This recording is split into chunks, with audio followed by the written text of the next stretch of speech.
Halo, ketemu lagi dengan saya Alif Imran Muhammad dari theconsulting.id.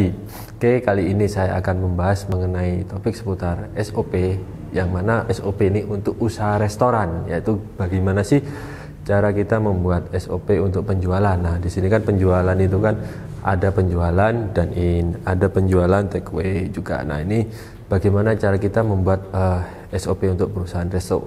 Sebelum saya akan melanjutkan pembahasan kali ini, jangan lupa untuk subscribe YouTube channel kami yaitu theconsulting.id, dan jangan lupa untuk klik tanda lonceng supaya Bapak Ibu semua akan mendapatkan notifikasi-notifikasi seputar konten-konten kami yang akan kita upload setiap minggunya.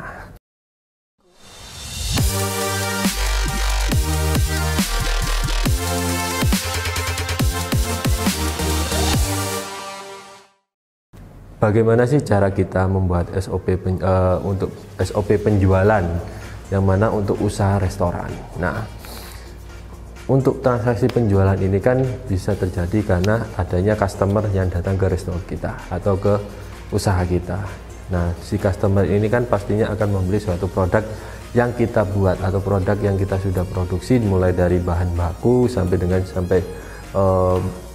barang jadi yang mana akan tercatat atau tertata dalam suatu menu. Nah, yang mana nantinya si customer ini nanti akan memilih menu-menu apa saja yang akan mereka mau pilih atau mereka beli.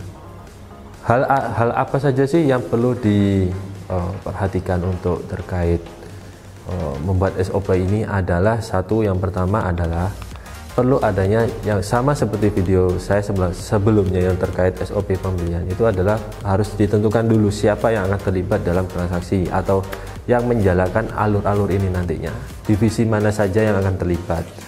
Nah, kalau kita sudah punya ini struktur organisasinya, job desk-nya juga sudah jelas, yang mana nantinya siapa sih yang bagian kasir siapa, yang akan sebagai waitersnya juga siapa, yang nanti istilahnya yang bagian untuk mencatat terkait kalau misalkan ada telepon dari customer nanti siapa. Nah, semua ini juga harus ada alurnya. Jadi nggak ada sekedar kita buka usaha ya udah nanti customer datang ya udah kamu layani. Tapi kan harus pelayanan terhadap customer kan juga harus ada patokannya, harus ada guidance-nya juga. Nah, itu yang perlu diperhatikan. Yang pertama adalah harus tentukan dulu struktur organisasinya, harus bentuk dulu siapa aja yang terlibat dalam menjalankan aktivitas ini. Lalu yang kedua adalah menyiapkan sarana dan prasarananya. Contohnya misalkan kalau untuk restoran kan pasti ada namanya POS ya, yang mana nantinya itu mencatat transaksi penjualan kita yang kita atas produk yang kita jual ke customer. Nah, jadi kita ambil dalam contoh ada perusahaan yang mana biasanya menggunakan POS yang sudah semakin canggih juga. Misalkan mulai ada yang berupa bentuk tablet dan lain sebagainya, banyak sekali macam-macam POS yang bisa dipakai untuk usaha restoran. Alurnya seperti apa sih? Kalau misalkan katakanlah ada ada customer yang katakanlah pengen makan di usaha kita atau istilahnya dine in ya, yang mana pastinya nanti ada si waitress yang akan menanyakan atau melayani customer tersebut. Nah, biasanya si waiters ini kan pasti menanyakan mau makan apa, atau istilahnya mensajikan menu-menu favorit atau produk-produk kita yang terbaik, yang mana nantinya supaya nilai value dari produk-produk kita ini juga bisa tinggi, itu kan juga bisa menguntungkan suatu perusahaan. Nah, nanti dari si waiters ini melayani si customer tersebut atas menu apa yang ingin dia beli. Setelah itu yang mana nanti si waiters ini akan mencatat menu-menu yang akan mereka beli itu apa aja. Nah, pencatatannya ini bisa menggunakan secara manual atau sudah menggunakan aplikasi atau istilahnya berupa bentuk tablet. Nah, biasanya untuk usaha-usaha resto sekarang sudah juga mengikuti zaman juga, mereka sudah menggunakan berupa tablet, yang mana nantinya tablet ini akan terintegrasi dengan POS-nya dan juga terintegrasi langsung ke bagian kitchen. Nah, kalau misalkan ada juga beberapa yang masih menggunakan manual, yang mana itu tergantung dari kemampuan perusahaan untuk investasinya, apakah mumpuni nggak kalau kita invest digital atau produk aplikasi yang bisa support untuk aktivitas operasional restoran ini. Nah, jadi dari misalkan katalah tadi sudah mencatat, nah atas hasil kalau kita asumsikan ini yang produknya masih manual ya. Jadi ketika si waiters ini mencatat menunya, menu ini nanti akan ke bagian kasir. Nah, kasir ini tujuannya adalah satu, tidak hanya sebagai penerima pembayaran dari customer, melainkan dia juga harus mencatat produk-produk yang akan dibeli oleh customer atau yang sudah dipesan tadi. Yang mana nantinya ketika si kasir ini sudah mencatat pesanan yang sudah dicatat oleh si waiters, itu nanti akan memotong stok yang ada di program POS-nya. Nah, stok-stoknya nanti akan berkurang sesuai dengan jumlah yang dibeli oleh si customer. Nah, dari kasir ketika sudah mencatat itu, nanti sambil dicek juga apakah betul bahwa pesanan ini sudah sesuai dengan apa yang dipesan tadi oleh si pihak customer.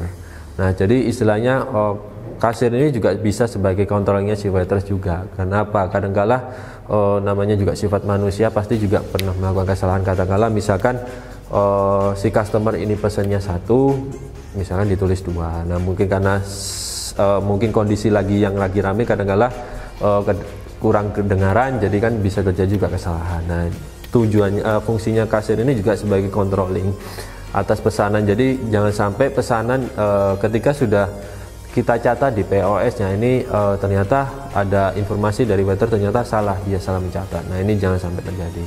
Untuk itu kenapa fungsinya kasir ini juga tidak hanya sebagai untuk menerima pembayaran dari customer, tapi juga sebagai controlling si pihak waiters.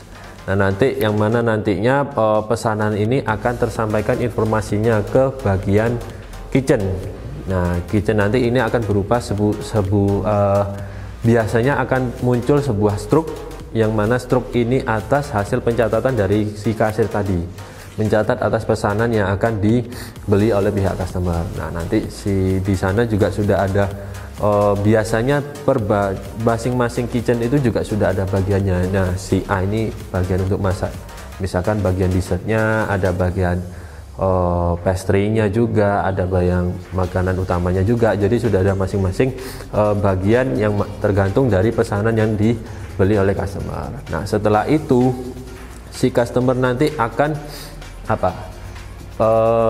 setelah sudah informasi tadi sudah tersampaikan di bagian kitchen akan memproses memasak sesuai kebutuhan atau pesanan dari customer, dan ketika sudah jadi baru pesanan ini akan diantarkan oleh waiters tersebut untuk ditaruh di meja mereka atau di meja masing-masing pelanggan tersebut yang memesan. Jadi seperti itu untuk alurnya. Jadi harus yang pertama kalau kita pengen membuat SOP itu harus tahu proses bisnisnya dulu seperti apa, alurnya juga seperti apa, terus controllingnya siapa nanti. Nah, jadi setiap kali kita membuat SOP itu harus ada controllingnya, karena tanpa adanya controlling pasti nggak akan maksimal kinerjanya nanti. Nah, mulai dari ketika dia katakanlah si waiters tadi, controllingnya nanti di bagian kasir, apakah benar nggak sesuai pesanan yang akan dicatat sebelum kita catat di POS-nya. Nah, nanti bagian kitchen nanti dia ada yang controllingnya adalah sebagai kepala kitchennya, nanti sebagai controllingnya benar nggak produksi makanannya nanti ini harus dikontrol sama kepala kitchen, karena jangan sampai ketika proses produksi makanan ini istilahnya kayak menghamburkan bahan bakunya, apakah masih ada barang-barang sisa, karena yang mana nantinya barang sisa ini bisa jadi masih bisa digunakan kembali untuk proses produksi yang lainnya. Jadi bukan hanya ketika kita beli bahan baku kita olah menjadi suatu produk makanan terus masih ada barang sisa. Nah, biasanya kebanyakan barang sisa ini ada yang mereka sudah anggap sebagai biaya waste atau istilahnya bahan sisa, atau masih bisa digunakan kembali. Jadi ada penjelasannya nanti mengenai terkait bagaimana sih pengelolaan terhadap bahan-bahan sisa ini. Nah, Jadi yang bagian controlling untuk daerah kitchen itu nanti adalah si kepala chefnya, adalah yang mengontrol apakah proses produksinya ini sudah sesuai dengan formula yang dia sudah buat. Karena kan pasti ada si kepala chef ini juga punya rincian atau formula terkait produk makanan A, misalkan ini dia punya harga nilai jualnya sekian, nah HPP-nya dia berapa, itu si kepala chef pasti punya ada perhitungannya juga. Nah, jadi seperti itu alur untuk terkait kalau misalkan SOP untuk penjualan dine-in. Nah, kalau misalkan take away gimana? Nah, take away ini biasanya ada bagiannya sendiri.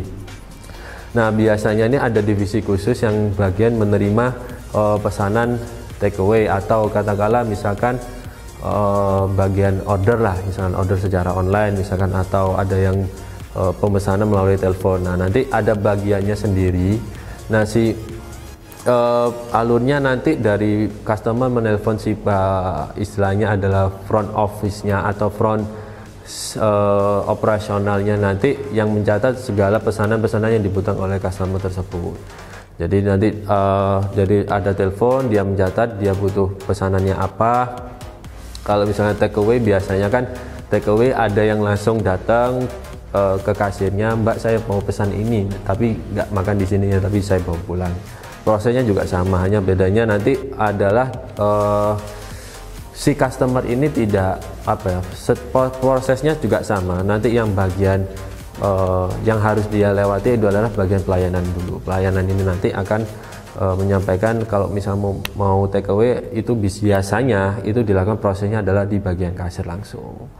Nah, seperti itu untuk alur dari SOP penjualan dari suatu usaha restoran. Jadi setiap kali SOP ini harus ada kontrolnya, mulai dari SOP si customer ini melakukan pesanan sampai dengan barang itu sampai barang ini keluar dari kitchen. Oke, sekian dari saya. Apabila ada pertanyaan silakan komen di bawah ini. Sampai jumpa di video selanjutnya.